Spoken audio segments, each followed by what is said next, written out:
I'm glad you are here while Mr. Gupta is overseas, but the recent release by Minister Zwane of the new mining charter has caused huge uncertainty in the markets, and in fact, without doubt has been condemned by organized business, organized labor, and civil society. There's been a near unanimous view that the charter will lead to more disinvestment and job distraction in the mining sector, making our current recession even worse. See, the rand has slumped, rating agencies have warned against further downgrades, and even the NUM has said they're considering taking the matter to court. Your own party have said that they did not see this version of the charter that was tabled and therefore request for an explanation from Minister Zwane. I would like to know, Mr. President, do you in fact, endorse this current version of the charter released by the Minister from Saxon World? Thank you. The Honorable, the President. On a point of order. On a point of order, Madam Speaker. There is a point of order, Honorable President. Maybe you might take a seat briefly. All right. Honorable The not so honorable leader of the opposition has referred to the Minister of Minerals as the Minister from Saxon World. I think that it is unparliamentary according to Rule 84. Thank you. Okay. Called a minister from Saxon World. Would the Honorable, the leader of the opposition, please withdraw that? I withdraw. I'd like to know if the President endorses the new charter tabled by Minister Zwane. Okay. Honorable Khatebe, I'd like you to withdraw saying the Honorable, the Minister, the leader of the opposition is not honorable. In fact, I withdraw. Okay. The Honorable, the President. Thank you, Madam Speaker. Honorable Speaker. Yes. I believe, firstly, the Minister gave the briefing and consultation, including the Cabinet. And what the Minister is doing has been approved by the Cabinet. And secondly, we have said we need to do something to change the economy, to ensure that we ignite the economy. We could not stay at the same place with the mining being there. There hasn't been a visible change in making the mine as a key sector in the economy of this country, to change and work differently to support the economy. So the mining has been there for many years. Whether there was a recession, it's not the first time that you have it, the technical one, it has been there as the economy has been going up and down. So there's nothing new, and we couldn't wait because we have said, what can we do to boost the economy? What the Minister has done is to say, how do we change the manner in which the ownership of the mines is, particularly opening it to those who have never participated. It cannot be an action that will actually bring the mining down. If you are working very clearly, you have a clear strategy, what you are doing. I believe this is going to bring about change in mining, including everything, the production or whatever, and the ownership. So I believe in what the Minister has done. The Honorable Maimane. Taking the National Prosecuting Authority 1,200 days to investigate. Now, when Mr. Nxasana did not do his job in the interest of transparency and accountability, when he didn't do his job, you dismissed him. I would like to know, is it acceptable for the National Prosecuting Authority to take 1,200 days to investigate a matter on the charges of corruption I laid against you in terms of your involvement in the Nkandla saga, if we're interested in accountability? Thank you very much. The Honorable, the President. Thank you, Madam Honorable Speaker, I think the honorable member is asking a wrong person the question. Firstly, he did not place the charges to me to investigate. What the NPA is doing, I don't know. What makes them to take so many days, how can I know? That's not my task. So you don't know, you don't care. Can they take I didn't say I don't care. I said I don't know because I'm not working there. Order. Man, you could have asked the person where you place the charge. Go and ask why this is taking too long. Why do you ask me? I'm not investigating. You made the charges. You should go to where you made the charges and say why these charges are taking long. You ask a wrong person. Absolutely. Thank you, Madam Speaker. Mr. Zuma, the term radical economic transformation and white monopoly capital are terms that were invented by Parl, a PR firm in London. And in fact, they've been shown that these are terms designed to empower a very connected elite at the expense of building an economy that includes more South Africans, black South Africans, particularly people in rural communities. And Mr. President, unemployment in rural communities has in fact risen under your presidency. Now, instead of listening to London and Parl, surely it would be to your benefit to listen to rather King Goodwill Zwelithini on what he proposes to empower rural citizens.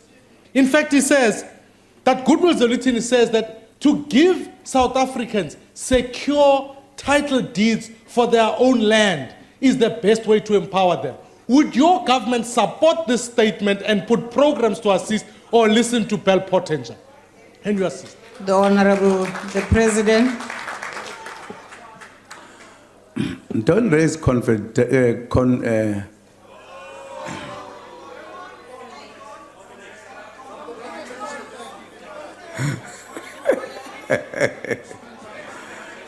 that are controversial.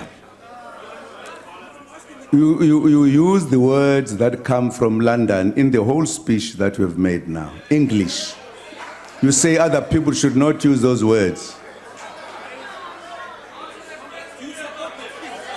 Supporting the king, Kasisutu ring, how do you support the king? You speak English, you take it from England. These are the words. There's no difference. Radical economic, if it comes from London, what you are saying comes from London. Why do you use it? If other people must not use that language. My babo. Hey. Mr. Maimane. Mr. Maimane. We are dealing with the content, not the language. Radical economic transformation means you change the economy from the manner in which they're operating, deal with it in such a way that they're able to address the needs of the country for all South Africans. At the moment, they are not. You need to be radical to bring that change. Exactly. And this is in English, just like the English you are speaking. There's no harm about it. We speak English, unless you want me to say it in Zulu. No. I am in government. We have a policy to deal with these matters. We have a policy as the ANC about the land issue. And we are dealing with that. I don't need to support anyone. I need to deal with the policy that is going to make us achieve a particular point. If what the king of the Zulus is saying the land must come back, of course. Now don't fit me with your words. Don't fit me with your English words from London. Please. Don't. Once, if that settles the problem, and that the land should come back. The issue of how it is going to be resolved down the line. At the moment, other people in South Africa have title deeds, others don't have. People, for an example, under the king, don't have a title deeds, the majority of them. No, ngusungungifunza amazwi mfana kithi. Ngusungungifunza. Ngimdala mangengaka ngiyona ngana ngifuna ukufunzwa. Musa ukungifunza amazwi. Ngithi isilo abantu abaphila ngaphansi kwesilo. Iningi labo alinama title deeds. Abanye abantu kodwa abangaphansi kwezwe lesilo banama title deeds. Bahlukaniswa yini labantu? Why bangafani? Yipi okuyona into ene advantage phakathi kwalezi zombili? Iking ke iphansi kwaleso simo ukuthi icabanga ukuthi akwenzekeni. Ayidukile mayisho njalo. Izama ukuthi sisombululo sini esizosithola esokwenza ukuthi abantu baphathe umhlaba ngendlela elinganayo. Ngingathini ungayisupport lonto ngoba umhlaba vela ukho nalo umhlaba nokhona mncane. Ngingathini ungayisupport? Usungizwile. Asiphume engilandele engisikhuluma siphuma kaZulu. Mageba lengumshaya. Ngiyabonga. The Honorable, the Leader of the Opposition. It has become, in fact, the hallmark of your presidency to deny all involvement in hugely controversial and potentially corrupt matters, only for it to emerge much later that you had, in fact, been intimately involved. This occurred in the Nkandla scandal, where you were denied involvement from the beginning, only for it to be later found out that you were, in fact, involved. So, Mongameli, in the same way as in Nkandla, the truth about this nuclear deal will also emerge, whether it's via email or in any other form, it will come out. And so I would like you to tell South Africa and the people of this House on record, will you tell us, Mr. President, and I'd like for you to answer this question carefully. Have you Order, honorable members. or any member of your family received any payment from any person, organization, or government agency, both local and foreign or Russian, related to the nuclear procurement? And if so, what are exactly the details? Thanks. The Honorable, the President. Thank you, Honorable Speaker. Like the Honorable member's question when he went around, in the first instance, there was nothing that found me involved on the Nkandla matter. So that is not true. That I denied later, it was found that I was never. Even the finding that was made said it was an indirect benefit of the family and me. There was never, that's a wrong expression put on the record. Nothing was ever found that I was involved in anything, except that it was my house that was being built. That's all. That's the involvement. So I want to correct that, honorable member, because you in a sense plant things that are not true. Secondly, on your direct question, I know no transaction of anything that you counted involving the member of my family. I know nothing about it. Nothing. And I say it now, I will say it in future. Thank you, Madam Speaker.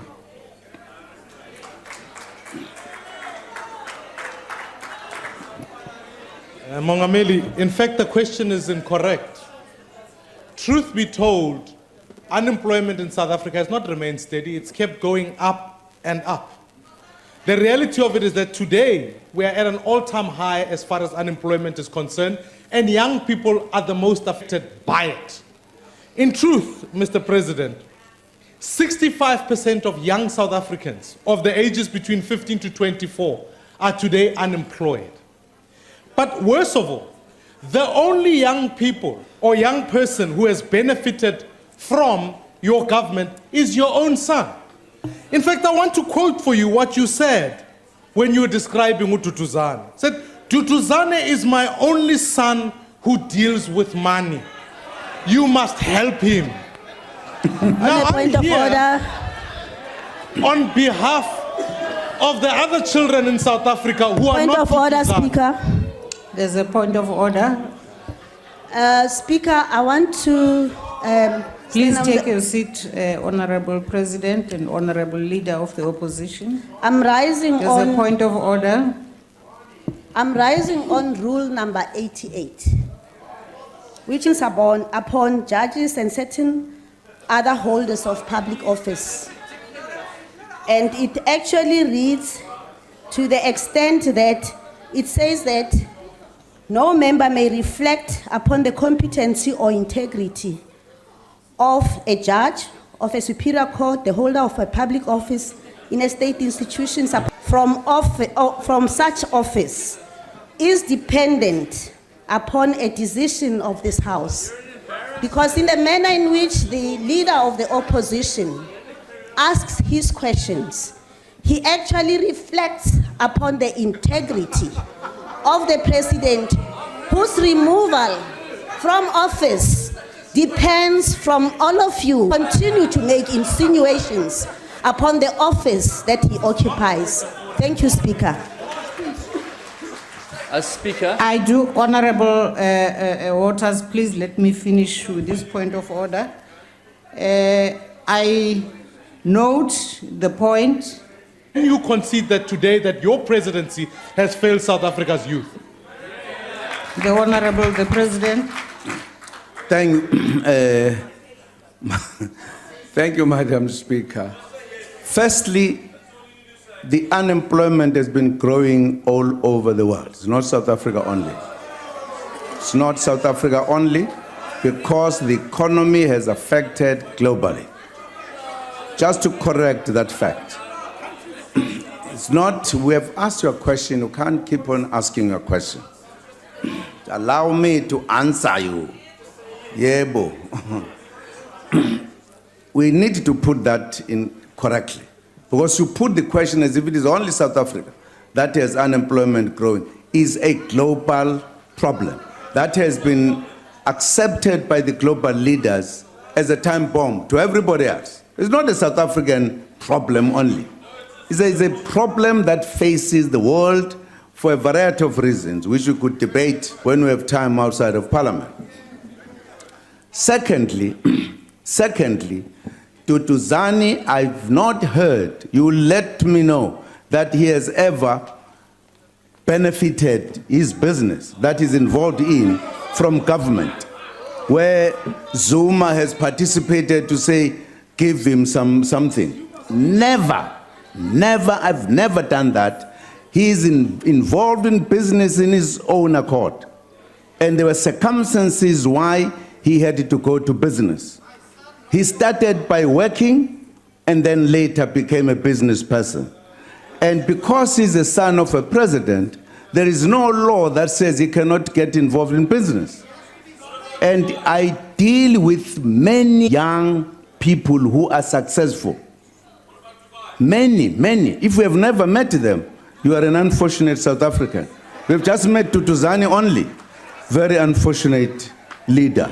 I'm sure even in your own party, there are many young people who are involved. There is a situation that has created the unemployment. It's not created by Tutuzane becoming a business person. It's not.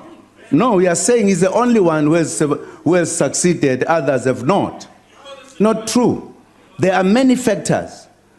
You know some of them, for an example. Young people who come out of tertiary institutions today, if they look for employment, do they have the experience? That then exclude them. It's not Tutuzane. is the situation we have created. And it is complex on a number of factors that we could look at. So it's not true. It's not true. You can't single out a young person, one person, and victimize the person because he's a son of the president. It's not correct. It's not fair.